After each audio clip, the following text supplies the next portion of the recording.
आज या ठिकाणी आपल्या नीरा शहरामध्ये येत्या 7 तारखेला होणाऱ्या जिल्हा परिषद आणि पंचायत समितीच्या निवडणुकीच्या निमित्तानं या ठिकाणी या आपल्या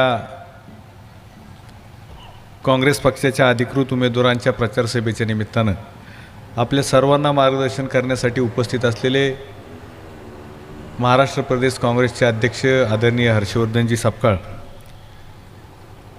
या ठिकाणी उपस्थित पुण्यनगरीचे माजी महापौर आणि विद्यमान नगरसेवक आदरणीय प्रशांतदादा जगताप, या ठिकाणी आपल्या मतदारसंघाचे निरीक्षक आदरणीय अभयजी छाजेड साहेब, काँग्रेस पक्षाचे कार्याध्यक्ष आदरणीय लहुअण्णा निवंगुने, या ठिकाणी युवक अध्यक्ष उमेश पवार असतील, आमचे मार्गदर्शक बेलसर माळशेज मतदारसंघाचे प्रचार प्रमुख सुनील अण्णा आसोलीकर, या ठिकाणी उपस्थित ज्यांनी आपल्या सर्वांना मार्गदर्शन केले ते ॲडव्होकेट पवार, उपस्थित या मंचावरती ज्यांनी आता आपल्या सर्वांना मार्गदर्शन केले ते ओबीसी सेलचे जिल्हाध्यक्ष राजेंद्र बरकडे, आपले उमेदवार त्या ठिकाणी बीर जिल्हा परिषदेचे दोन्ही उमेदवार माळवे साहेब असतील, त्या ठिकाणी महेश धुमाळ असेल, या ठिकाणी आपल्या नीरा कोळविरा मतदारसंघाच्या उमेदवार सविताताई बरकडे असतील, सोनवणीताई आहेत, खैरेताई, बाप्पूसाहेब मोकाशी, उपस्थित आता सर्वच सन्माननीय मंचावरील ज्यांनी आत्ताच मनोगत व्यक्त केले ते माझे मित्र संदीपजी जगताप, कुशाल नाना कोलते, उपस्थित सर्वच मंचावर त्या ठिकाणी महेंद्र कोलते असतील, आपले बारामतीचे मोरे साहेब असतील, उपस्थित समोर आपल्या तालुक्याचे तालुका अध्यक्ष साहेबराव फरतळे, सचिनजी दुर्गाडे असतील, त्या ठिकाणी ज्यांनी प्रस्ताव केले ते कुमटेकर, उपस्थित समोर बसलेले सर्व काँग्रेसवरती प्रेम करणारे सर्व तरुण सहकारी माता भगिनींना, येत्या 7 तारखेला जिल्हा परिषद आणि पंचायत समितीची निवडणूक होते आणि आपल्या नीरा कोळविरे गटामध्ये या आमच्या 3 भगिनींचा त्या ठिकाणी जिल्हा परिषद आणि पंचायत समितीसाठी त्यांनी उमेदवारी अर्ज दाखल केलेला आहे. या ठिकाणी माझ्या अगोदरच्या मान्यवरांनी संपूर्ण तालुक्याचा इतिहास असेल, संपूर्ण तालुक्याचा आराखडा या ठिकाणी आपल्या अध्यक्षांच्या समोर मांडलेला आहे.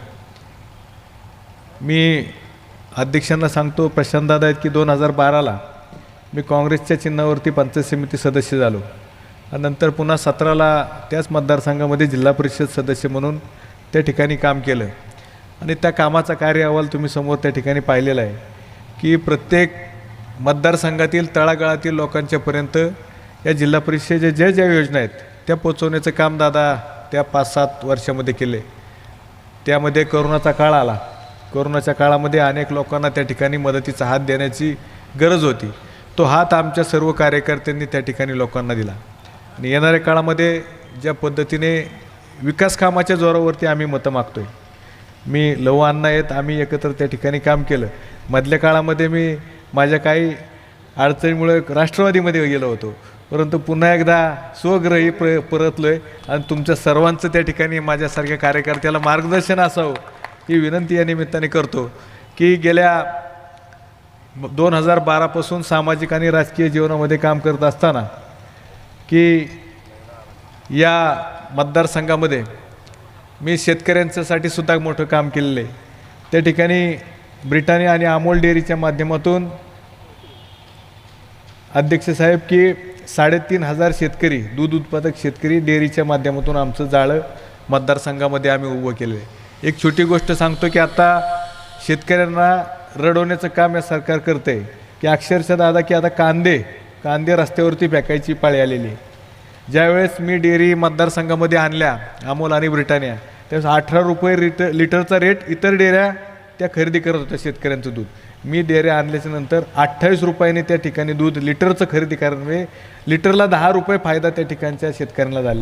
म्हणजे हे काँग्रेसचे विचार शेतकऱ्यांच्यापर्यंत पोचवण्याचे की लोकांचा फायदा कसा झाला पाहिजे ही भूमिका त्यामागची होती. या ठिकाणी माझी शिवशंभो सहकारी पतसंस्था आहे, 4 शाखा माझ्या जिल्ह्यामध्ये त्या ठिकाणी काम करत आहेत मग शेतकऱ्यांसाठी असेल किंवा तरुणांसाठी उद्योग व्यवसायासाठी त्यांना उभं करण्याचं काम पतसंस्थेच्या माध्यमातून मी त्या ठिकाणी केलं आहे. नंतर जिल्हा परिषद माध्यमातून वेगवेगळ्या योजना, शासकीय योजना असतील, रस्ते असतील, अंतर्गत इमारती असतील, उपकेंद्र असतील, आरोग्य उपकेंद्र असतील किंवा प्राथमिक आरोग्य केंद्र असतील. माझ्या मतदारसंघामध्ये 2 प्राथमिक आरोग्य केंद्र आहेत. रोजची OPD त्यांची 250 ते 300 रोज OPD. म्हणजे अशा पद्धतीचं दर्जेदार काम, वैद्यकीय सेवा त्या भागात दादा त्या ठिकाणी आमचे डॉक्टर देत आहेत. म्हणजे सर्वसामान्य त्या ठिकाणी केंद्रबिंदू मानून त्या भागामध्ये काम करतो आहे. जवळपास 1ली ते 12वीमधील विद्यार्थ्यांना शैक्षणिक साहित्य दरवर्षी सालाबादप्रमाणे मी त्या ठिकाणी देत असतो. आता नवीन आम्ही हे विकास कामं तर होतच राहतील, पण आम्ही त्या ठिकाणी एक वचननामा काढला आहे की येणाऱ्या काळामध्ये आरोग्य आणि शिक्षण या 2 गोष्टीवरती आम्ही काम करणार आहे. माझ्या मतदारसंघामध्ये जवळपास 6000 मुलं 1ली ते 12वीपर्यंत शिक्षण घेतात. त्या सर्व मुलांना आम्ही ज्ञानगंगा शैक्षणिक शिष्यवृत्ती नावाने आम्ही एक योजना काढतो आहे की आपण विद्यार्थ्यांना त्या ठिकाणी शैक्षणिक साहित्य देतो आहे, परंतु मतदारसंघामध्ये आम्हाला असं जाणवलं की एखाद्या विद्यार्थ्याला दप्तर आहे, पॅड आहे, वही आहे, पुस्तक आहे, परंतु काय गोष्टी नाही. त्याला एखाद्याला बूट नाही, एखाद्याला कपडे नाहीत किंवा एखाद्याला काही कंपास नाही.